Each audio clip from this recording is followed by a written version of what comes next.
A po dnešním nastartování mi S3 nadělala dáreček. Řekla mi chybu ESP, rozsvítila se kontrolka motoru, rozsvítil se ty tlumiče, rozsvítil se protiskluz ESP, že jo,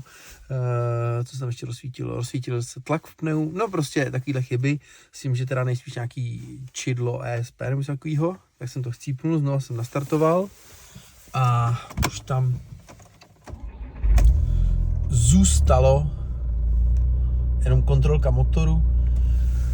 takže bych to viděl, protože to auto delší dobu stálo, než se dal dokupit ten difrák, tak to hlásilo chybu škrtící klapky, takže bych to viděl na škrtící klapku ještě. Uvidíme, bude to na VCDsku a kouknu co a jak, ale připravu se na kroužek ESP, nebo ASB, ABS, no a nejspíš škrtící klapka.